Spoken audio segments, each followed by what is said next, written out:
तो हेलो साथियों, नमस्कार। स्वागत है आपका आपके अपने चैनल सक्सेस जंक्शन एक कदम सफलता की ओर में। मेरा नाम है अतुल शुक्ला और हम लेकर के आ गए हैं आपके लिए मध्य प्रदेश अतिथि शिक्षक भर्ती से संबंधित महत्वपूर्ण अपडेट निकल करके आ रही है। अतिथि शिक्षक भर्ती, जिस बात का डर था वही हुआ है। नियमों की अनदेखी करके यहाँ पर ज्वाइनिंग दी जा रही है अतिथि शिक्षक भर्ती में। जो आपका डीपीआई है, डीपीआई ने पहले जो अतिथि शिक्षक भर्ती होती थी वो आपकी अतिथि शिक्षक भर्ती ऑफलाइन होती थी, लेकिन नियमों को ध्यान में रखते हुए डीपीआई ने इस भर्ती प्रक्रिया को ऑनलाइन कर दिया, जिससे कि धांधलेबाजी ना हो। लेकिन डीपीआई द्वारा किया गया यह कार्य उसके लिए सही साबित नहीं हुआ है। तो क्या है मुख्य जानकारी, आइए आपको देने वाले हैं। उससे पहले वीडियो को लाइक करके चैनल को सब्सक्राइब कर लीजिए, जिससे कि मध्य प्रदेश में होने वाली सभी भर्ती परीक्षाओं की जानकारी आप तक पहुंच सके सही समय पर। साथ ही साथ में वर्ग 3 की जो हमने फ्री ऑफ कॉस्ट क्लासेस चालू की हैं वो भी सही समय पर आप तक पहुंच सके। कल हमने सीडीपी वर्ग 3 की 200 मोस्ट इंपोर्टेंट प्रश्न जो बार बार रिपीट हुए एमपी टेट के एग्जाम में, उनकी एक वीडियो बना करके डाल दी है, आप लोग जरूर देखिएगा। तो चलिए शुरू करते हैं। उससे पहले आपको बता दें, अगर आप एमपी टेट वर्ग 3 का एग्जाम देने वाले हैं और समय आपके पास में बहुत कम बचा हुआ है, तो एमपी टेट वर्ग 3 के लिए चक्षु प्रकाशन के द्वारा एक बेहतरीन प्रैक्टिस सेट यहाँ पर निकाला गया है, जिसमें आपको देखने को मिलेंगे 10 प्रैक्टिस सेट, साथ ही साथ में 4 सॉल्व पेपर और लगभग 2500 बहुविकल्पी प्रश्न। इस तरह से आपको प्रश्न दिए रहेंगे और यहाँ पर इसका आंसर दिया रहेगा। आंसर के साथ साथ में आपको हर एक प्रश्न के बारे में डिटेल में जानकारी भी दी रहेगी। तो आप ये प्रैक्टिस सेट मंगा सकते हैं। इसके अलावा मान लीजिए आपका कोई एक सब्जेक्ट गड़बड़ है, बाकी सारे सब्जेक्ट क्लियर हैं, तो आप इनकी सब्जेक्टिव बुक भी मंगा सकते हैं, जैसे कि गणित की, हिंदी की, संस्कृत, पर्यावरण अध्ययन, बाल विकास, अलग अलग किताब भी आप मंगा सकते हैं। संपूर्ण स्टडी गाइड और पूरा प्रैक्टिस सेट भी आप मंगा सकते हैं। अब इस किताबों को मंगाने के लिए आपको अमेजन और फ्लिपकार्ट पर जाना है। नीचे लिंक दी गई है, आप लिंक के थ्रू भी जाकर के अमेजन और फ्लिपकार्ट से इन दोनों किताबों को मंगा सकते हैं। तो कॉम्बो पैक भी आप मंगा सकते हैं। अमेजन और फ्लिपकार्ट दोनों की लिंक डिस्क्रिप्शन बॉक्स में दी गई है, जा करके मंगा लीजिए। 2 से 3 दिन में ये किताबें आप तक आ जाएंगी और आप अपनी तैयारी को और मजबूत कर सकते हैं। अब अगर हम यहाँ पर बात करें, देखिए, तो हेडमास्टर ने अतिथि शिक्षक से मांगा 10,000, सांसद ने डांटा।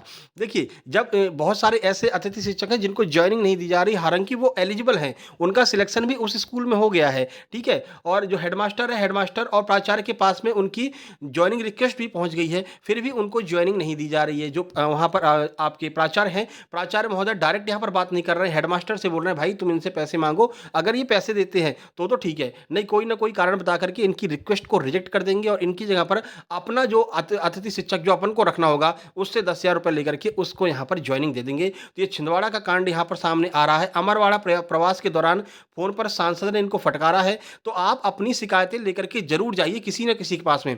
अगर आपको ज्वाइनिंग नहीं मिल रही है, आपकी जो है रिक्वेस्ट पहुंच चुकी है, किसी वजह से कैंसिल कर रहे हैं जानबूझ करके, तो आप चाहे सांसद के पास में जाइए, या आपको अभी हमने एक दिन पहले वीडियो बनाई थी, उसमें हमने आपको बताया था कि भिंड के डाइट में यहाँ पर एक जो है शिविर का आयोजन किया जा रहा है।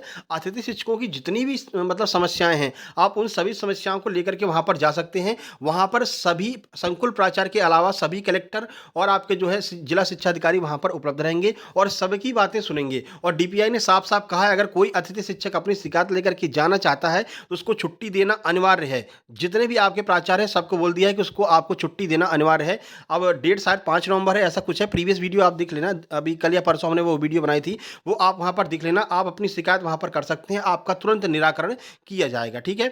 अगर हम यहां पर देखिए तो नियमों की अनदेखी कर किया गया था अतिथि शिक्षकों की भर्ती, ठीक है, मतलब अतिथि शिक्षक भर्ती अभी चली रही थी। इन महोदय ने क्या किया कि अपना भैया बढ़िया एक एडवर्टीजमेंट निकाला और एडवर्टीजमेंट निकाल करके बोल दिया भैया आप लोग अतिथि शिक्षक के तौर पर हमारे यहाँ पढ़ाने आ सकते हैं। अपने हाथ से जो है साइन वाइन करके इन्होंने एक अपना जो है आप कह सकते हैं प्रतिवेदन निकाल दिया था। देखिए, अतिथि शिक्षक भर्ती में हुए भ्रष्टाचार पर उमरिया कलेक्टर ने प्रभारी प्राचार्य सज्जन सिंह को किया निलंबित। तो जब कलेक्टर के पास में यह बात पहुंची, जब यह शिकायत पहुंची, तो उन्होंने इनको जो है निलंबित कर दिया है। देखिए, बिना विज्ञापन ही कर डाला अतिथि शिक्षकों की भर्ती, प्रभारी प्राचार्य खुद से सादे कागज पर निकाल दिया विज्ञापन। पहले हमने आपको दिखाया था कि बहुत सारे विज्ञापन ऐसे अपने अपने स्कूलों से निकाले जा रहे हैं, तो वो विज्ञापन जो है वो आपके फर्जी विज्ञापन है। वहां पर जिसको भी ज्वाइनिंग मिली है उन सबको निकाला जा रहा है, जितने भी अतिथि शिक्षक हैं। और अगर वो लोग मतलब पेमेंट की बात कर रहे हैं, तो भाई ये जो प्राचार्य जिन्होंने ये विज्ञापन निकाला था, उनके द्वारा ही उनको जो है वेतन दिया जाएगा, ऐसा यहाँ पर डीपीआई के द्वारा कहा गया है। अगर आप यहाँ देखें, शासकीय उच्चतर माध्यमिक विद्यालय मालाबुआ में अतिथि शिक्षकों की भर्ती प्रक्रिया में लापरवाही बरतने पर कार्यालय कलेक्टर उमरिया ने संबंधित प्राचार्य को निलंबित कर दिया है। बताया जा रहा है कि मालाबुआ विद्यालय में अतिथि शिक्षकों के भर्ती मामले में प्राचार्य द्वारा नियमानुसार समाचार पत्रों में विज्ञापन प्रकाशित नहीं कराया गया था, ना ही जो सादे कागज पर विज्ञापन जारी किया गया था वह भी आपका त्रुटिपूर्ण रहा है। प्राचार्य के नियम के विरुद्ध इस प्रक्रिया को लेकर के मामले की शिकायतों और समाचार पत्रों से मामले को लगातार उठाया गया, जिससे विद्यालय में अतिथि शिक्षकों को की भर्ती अधर में लटक गई है और अब तक भूगोल और रसायन विषय के शिक्षकों की भर्ती नहीं हो पाई है, जिससे विद्यालय में पठन पाठन लगभग ठप रहा है।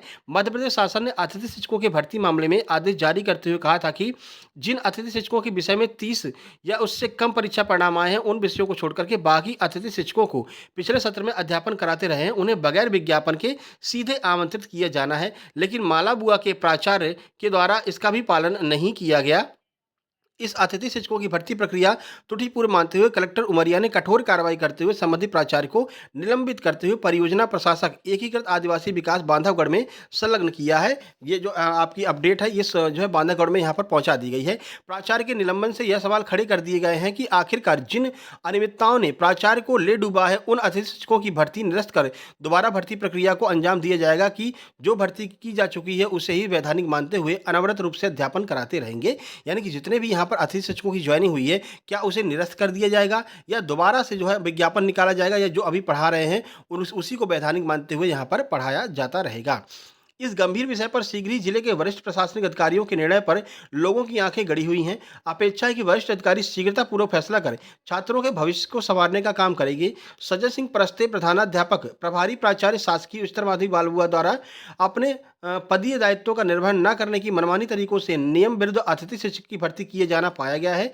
इससे स्पष्ट होता है कि श्री सिंह अपने पदीय दायित्वों के प्रति लापरवाही, उदासीनता एवं स्वेच्छाचारिता है, जो मध्य प्रदेश सिविल सेवा आचरण अधिनियम 1965 के नियम 3 के तहत कदाचार की श्रेणी में आता है। तो इनके ऊपर जो है कठोर कार्रवाई यहाँ पर आगे की जा सकती है। अब यहाँ पर एक जो इस पैराग्राफ में आप देखेंगे तो यहाँ पर कहा गया है कि प्राचार्य के निलंबन ने यह सवाल खड़े कर दिए हैं कि आखिरकार जिन अनियमितताओं ने प्राचार्य को ले डूबा, उन अतिथि शिक्षकों की भर्ती निरस्त कर दोबारा भर्ती प्रक्रिया को अंजाम दिया जाएगा। यानी कि ये चाहते हैं कि जो भर्ती प्रक्रिया चल रही है इसको निरस्त करके दोबारा से भर्ती प्रक्रिया को अंजाम दिया जाए, दोबारा से भर्ती प्रक्रिया यहाँ पर कराई जाए। अब इस पर जो है जल्द ही जो जिला शिक्षा अधिकारी हैं यहाँ के, वो इस पर जल्द ही कोई ना कोई फैसला लेंगे। जैसे कोई अपडेट आती है तो हम आपको सूचित करेंगे, और अगर यहाँ पर जो भी अपडेट आएगी वो सभी के लिए लागू होगी। जहाँ पर भी ऐसी अनियमितताएं पाई जा रही हैं, बस आप लोग शिकायत कीजिए अपने जिला शिक्षा अधिकारी के पास में। अगर आपको ज्वाइनिंग नहीं दी जा रही है या आपके साथ में किसी भी प्रकार का कदाचार हो रहा है तो आप लोग शिकायत कर सकते हैं, उनके खिलाफ यहाँ पर कार्रवाई की जाएगी। जिला शिक्षा अधिकारी महोदय यहाँ पर कार्रवाई करेंगे। ठीक है, तो जैसे कोई नई अपडेट आएगी तुरंत सूचित करेंगे आपको। और आज भाई आपका जो मैथ पेडागोजी की वीडियो आने वाली है एमपीटेट वर्ग 3 की, और कल हमने बाल विकास सीडीपी के लिए जो 200 महत्वपूर्ण प्रश्न हैं जो आपके एग्जाम में बार बार रिपीट हो रहे हैं, उनकी वीडियो हमने अपलोड कर दी है। तो जो भी वर्ग 3 का एग्जाम दे रहे हैं आप लोग देख लीजिए। सुपर फास्ट रिवीजन हम यहाँ पर कराने वाले हैं वर्ग 3 के सीडीपी का। बस इतना ही करके जाओ, आप आराम से एग्जाम को क्वालिफाई कर लेंगे। और थोड़ी देर में मैथ पेडागोजी की भी वीडियो आने वाली है सुपर फास्ट रिवीजन के अंतर्गत। ठीक है, तो चलिए मिलते हैं मैथ्स वाली वीडियो में। इस वीडियो को शेयर कर देना अपने दोस्तों तक, और नीचे टेलीग्राम चैनल की लिंक दी गई, टेलीग्राम चैनल को ज्वाइन कर लीजिए। वहां पर आपके लिए वर्ग 2 और वर्ग 3 के लिए फ्री में हम स्टडी मटेरियल प्रोवाइड कराते हैं, जिसे आप वहां से फ्री में डाउनलोड कर सकते हैं। सक्सेस जंक्शन लाइव के नाम से टेलीग्राम चैनल है, और व्हाट्सएप ग्रुप की लिंक दी गई है, व्हाट्सएप ग्रुप भी आप लोग ज्वाइन कर सकते हैं। चलिए फिर मिलते हैं किसी नई अपडेट के साथ में नई वीडियो में। तब तक के लिए नमस्कार, धन्यवाद।